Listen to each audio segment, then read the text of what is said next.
Well, you know, I brought the Quran, and just footnoted here with these little post-it marks is the 8 places where there's some reference to hijab.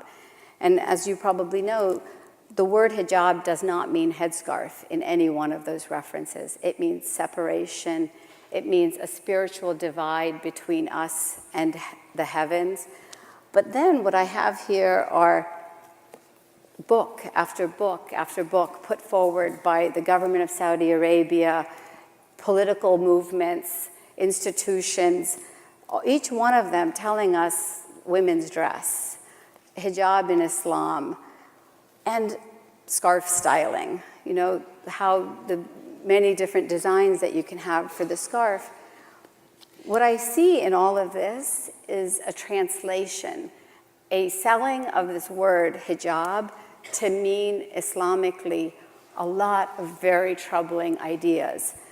One of them, for example, here says that, relates a hadith where they then say that there will be 2 types of people in the fires of hell, and one of them will be women, especially the women who do not cover and dress properly. So all women and all people should have choice. But what's happened in my lifetime over these past 40 years is that an institution of political Islam that's called Islamism has made the headscarf a symbol of its movement.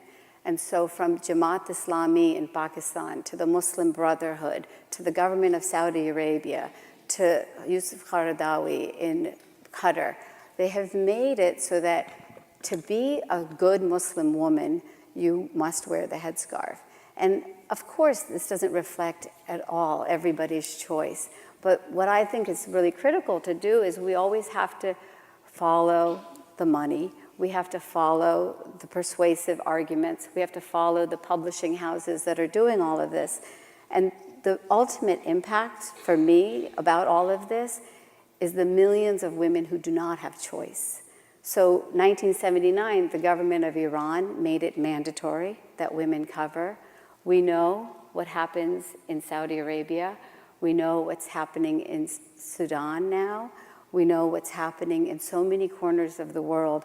And that is what has serious impact for me, because the impact is not just about that piece of clothing that you're wearing. It's then about your access to education, to healthcare, to jobs, to all of these other issues that make women then restricted in their citizenship. Our topic is clothing and politics. And for me, the headscarf has become this symbol that has sadly taken away from women in so many communities, from Indonesia to the United States, their full citizenship in society. 2 out of 3 mosques in America, as you know, force women to pray behind a separate area, because the assumption is the same one that's put forward for why a woman has to cover her hair, that we're too sexy for our hair, we're too sexy for our butts, we're too sexy for our voice. And so for me, that has a serious, serious impact. And we as a society have decided that it's not okay. Brigham Young University right now, as many of you might have heard, is now sending women who have sexual assault cases to their honor code investigation office. We've decided as a society that women do not have the burden of honor on their shoulders. But for me, the really fundamental ethical problem with the assumption of the headscarf is that we're too sexy for our hair, and the men in this room will become so sexually aroused by seeing my hair that then they won't be able to resist themselves. And I don't have that responsibility. So that's interesting that you bring that up, and you bring up this relationship between hijab and men. What do you think the relationship is between hijab and men versus, hijab and faith? And I want both of you guys to answer that. It's not as important what I believe, it's what is taught. From schools in suburbs of Chicago here to Delaware, girls are taught at a very young age that they have to cover in order to be chaste, pious, and modest. So Huda, you were in Oklahoma, you lived in the suburbs. Have you seen that? I've never heard that once in my life. Well, I can give you book after book. I'm sure we can have book after book after so many different ideologies, but that doesn't mean that that's what the majority of women are reading. None of my friends are like that. I'm not like that. I follow so many other, I'm a fashion blogger. I follow so many other hijabi fashion bloggers that aren't like that. People should have the right to choose, and that's what I'm talking about. It's not that, just as I'm also opposed to France banning the headscarf, that's also taking away women's rights. And if we're caring about women's rights, we should let women interpret the religion or their own personal preferences in the way that they want. And we're giving women that choice and not saying that, no, I think this person, or I picked up a book that said this, and therefore I'm going to try to make sure to vilify Muslim women who constantly are wearing the headscarf. So I think this tactic of trying to assume that there's a vilification going on is exactly... I don't think it's a tactic because actually just last month you went to the Department of Homeland Security and said that the hijab is, quote, on...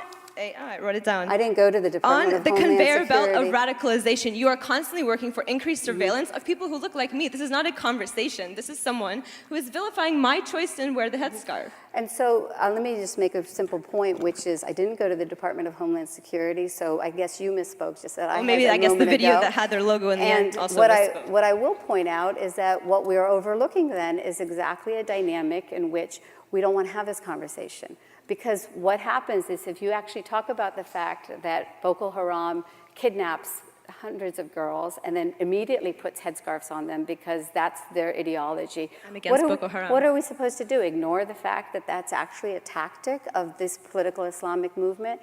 What does ISIS do the minute it gets its Yazidi girls as sex slaves? It immediately puts headscarves on them because they believe this assumption that these women are too sexy for their hair. Do you believe ISIS is representative of Islam? Do I think what? ISIS is representative of Islam?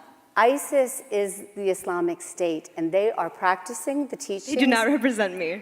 Fine, that's great. I'm so glad because they don't represent me either, but they do represent their interpretation of Islam. And if we refuse to acknowledge that and continue to bury our heads in the sand, then we're going to continue to inflame this mistrust that I think leads to some of the distrust that you end up feeling. It's not distrust, it's constant vilification. Well, I feel it right now. And I've seen it, and I've read it, and I've seen it. I feel it very much from you right now in terms of this inability to have this conversation because what you have done is vilified my assessment of these very much issues. I mean, last week, what did you tweet out, Huda? Shit's gonna go down here at this It's going down. Yeah. So I'm actually... So what did that mean? Why does a conversation about the headscarf have to become this really difficult conversation? Because we don't want to touch these issues because they are too close to our identities. But if we don't, in any society, then we are never going to progress. We are never going to tackle these difficult topics. So I'm going to move on to common ground. Could I just respond to that real Sure, quickly? go ahead. Thank you. So again, I'm just going to say that, so I'm a hijabi Iranian fashion blogger, and I actually constantly talk about these issues because it's important, again, as I mentioned, that the media is constantly misrepresenting us. If I didn't want to have this conversation, I would not be here. I'm here because... Both of you identify as Muslim feminists, though you both have different views on a number of topics. How does hijab inform that facet of your identity? I believe that being an Islamic feminist means that we fight for equal rights. So what that means is that today we fight for the right of women to have equal inheritance to their brothers. We fight for the right for women to have equal witness. And we fight for equal responsibility in society. So that means that a woman does not carry the burden of honor in society. She is not the burden of chastity. She is not the burden of piety. So what that means is that when I go into a mosque, I shouldn't have to go pray in a basement because I am a sexual temptation to the men and I am going to ruin their spiritual state. But that is the progression of what happens with this concept of the headscarf and the hijab. Everybody can define it as they wish, but the implications for us in society are very damning and very damaging. And to romanticize the headscarf, to me, is a very dangerous point. To make it a fetish in fashion blogging and fashion industry with Dolce & Gabbana putting out new abayas is very dangerous. We're actually you mentioned Dolce & Gabbana. So a number of fashion giants, including DKNY, Tommy Hilfiger, made waves recently when they introduced modest lines aimed at Muslim women. H&M even enlisted a Muslim model wearing hijab, and Dolce & Gabbana went a step further by introducing a line of luxury hijabs and abayas, which are the long dresses that some Muslim women wear. Some viewed the trend as a long overdue acceptance of hijab and women who wear hijab in the West. Others see it as an attempt to appropriate a culture and to capitalize on the buying power of Muslims who spend billions of dollars on luxury goods annually. What are your thoughts? Well, I've written that there's been this trend, wear a hijab day, in college campuses. Here in Chicago, it's happened. It happens all across the world right now. And I've argued that, in fact, the rest of the world needs to have an honest assessment that is outside of the arena of political correctness and walking on eggshells related to this issue, and really reflect on what the headscarf represents. To me, it represents this purity culture. It's not just the stuff of one book or two books, it's the stuff of laws. It's the stuff of criminalization in communities across the Muslim world. It's the stuff of regulation. If one person does not feel it as their motivation, that doesn't mean it's not a reality. And so what I would argue is that these fashion houses are in fact perpetuating a value system that most of us in this world have rejected, that of women carrying the burden of honor in a society. Hood, I see you shaking your head. So again, I think it's important to not homogenize a group of people who choose to wear the headscarf. Again, people wear it for different reasons. Women in Afghanistan are dying in record numbers because their husbands say that they can't be treated by a male doctor. I mean, this is the impact that is not about homogenizing, this very interesting intellectual word. It's about being realistically assess the situation in a way that is very concerned about people that don't have the same privileges that we do and the same protections that we do. And so the systematic injustices are in place now because of this assumption that a woman does not have equal rights to a man in so many of our Muslim communities. And this extends from the workplace to education, so that fewer girls are going to school in these countries. Muslim countries are at the lowest rates in gender equity rights throughout the world. We have a real crisis, and we should be really honest and deep about it rather than skim the surface. I'm just going to jump in really quickly. I think it's almost ridiculous to say that we're going to blame all of a social inequity in a country based on Muslim people, when in fact we can look at American imperialism for that. We can step out and look at what's causing poverty in different countries. We can't say that Islam is causing poverty in different countries. We can look at American imperialism. We can look at all these different factors that are constantly causing people to be in these situations. And just on the point of Muslim women being less educated in Iran, actually, there are more Muslim women in universities than men. In fact, there were so many Muslim women in universities that they had to set a quota so more men could get into university. Do you think that there's pay equity in Iran of any actually, level? yes. I was in Iran and I asked my aunt, and I was like, "Can you believe that in the United States, women and men aren't paid women paid less?" And they're like, "That's absolutely absurd." It's one of the lowest pay equity places in the world. And it might have been. But we can't blame this on a religion. But we can right blame now, for example, we can blame it on Western imperialism. Right now, there's a huge poverty. One of the issues that really dominated Chicago headlines recently was the decision by a Wheaton College professor to wear hijab in solidarity with Muslim women after reports surfaced that Muslim women were being attacked. Asra, you co-wrote a piece in the Washington Post where you asked non-Muslim women not to wear hijab in solidarity because doing so, and again, this goes back to the point that you've brought up a number of times today, promotes a, quote, dangerous purity culture obsessed with honor and virginity.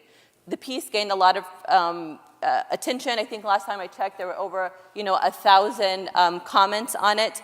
Were you surprised by the positive and negative response that you got? There's a lot of criticism that you don't speak for Muslim women, and that there were those who argued that you were casting hijab as a whole as backwards, and those who wear it as supporting an oppressive culture. Although I know you said in the piece that you support a woman's right to wear or not to wear hijab.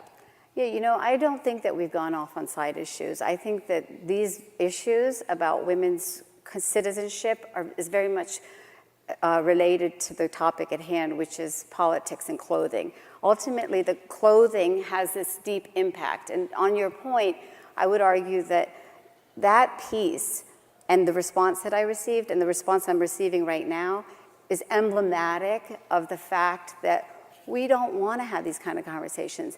From Chicago, I got, from a Chicago Muslim leader, a response that I was clinically delusional because I dared to have this conversation. But I know that I've read a number of blogs and articles and heard panel discussions of people talking about this very issue.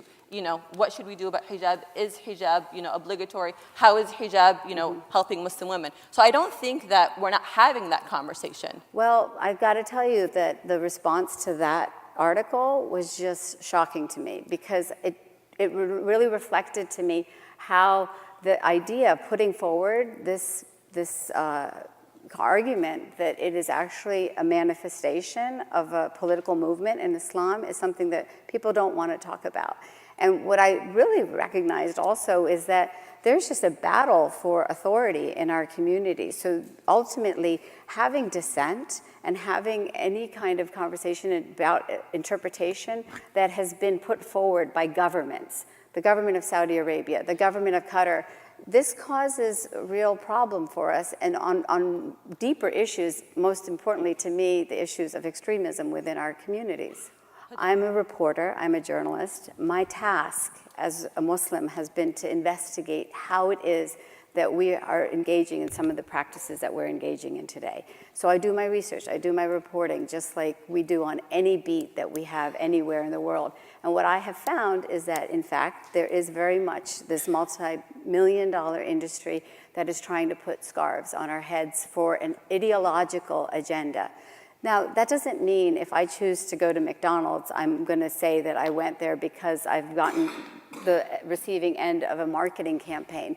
But McDonald's is engaged in an aggressive marketing campaign for our dollars. And in the same way, these governments are in a very aggressive marketing campaign for our hearts and minds.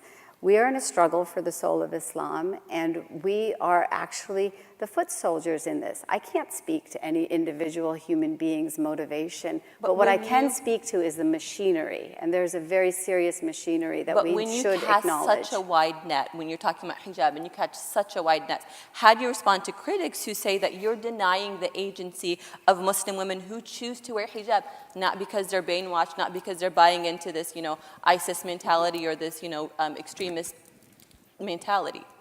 Well, I think that is the perception of people who do not want to have the conversation about this machinery that's out there.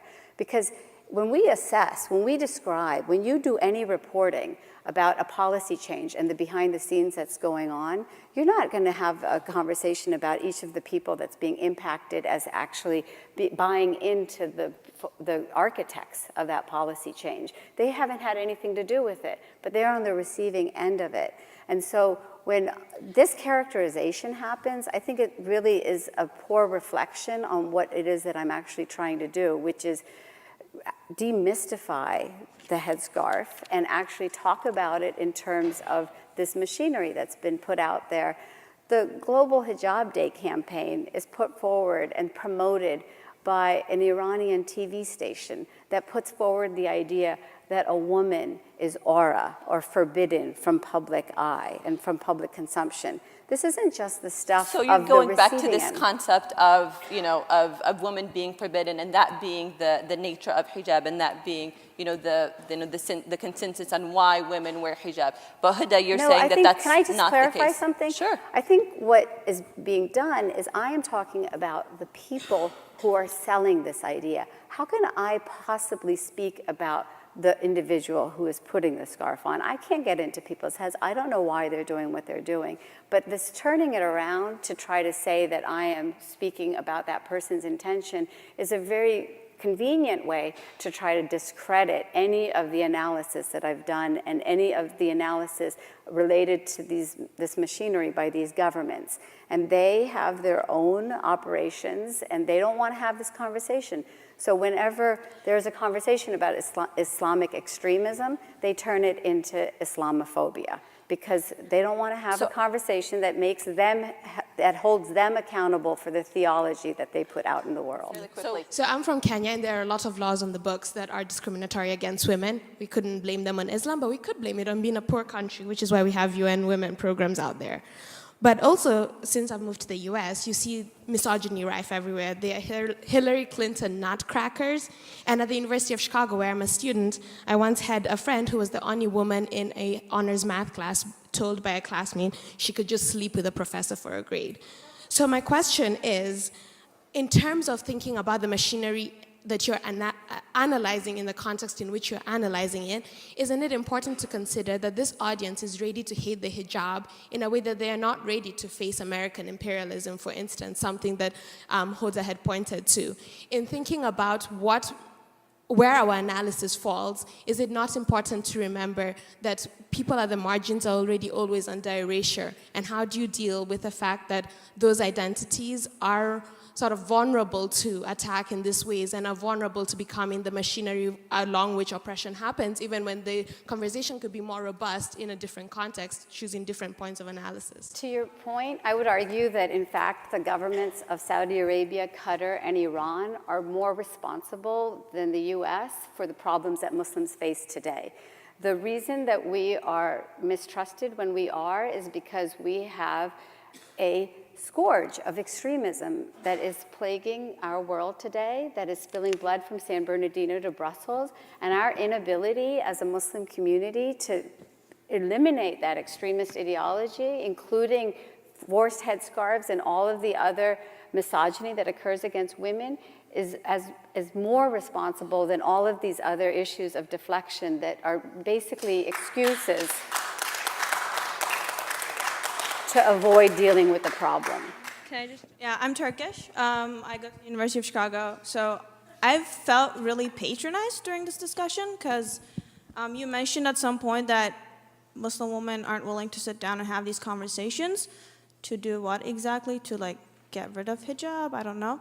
But there's like so many, I have so many questions. So let's just try to wrap it up and just get one last question. So I have a question about, you mentioned mandatory headscarf, where we have a verse in the Quran that says there's no compulsion in religion.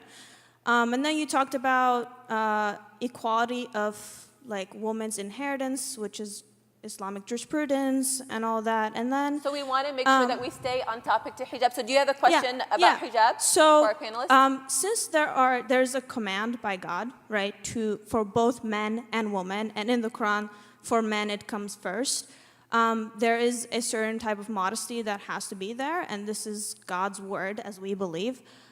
And you seem to disagree with a lot of the theological content of Islam. Why are you still Muslim?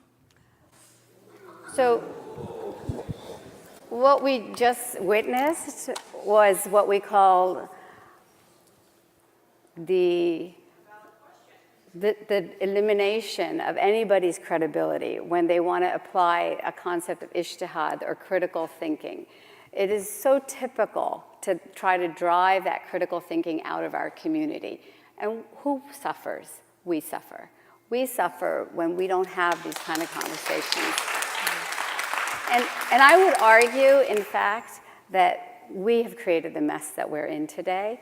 We can try to blame everybody else. We can try to be wound collectors, collecting wounds that go back to the Crusades, that go back to every war that the West has ever waged.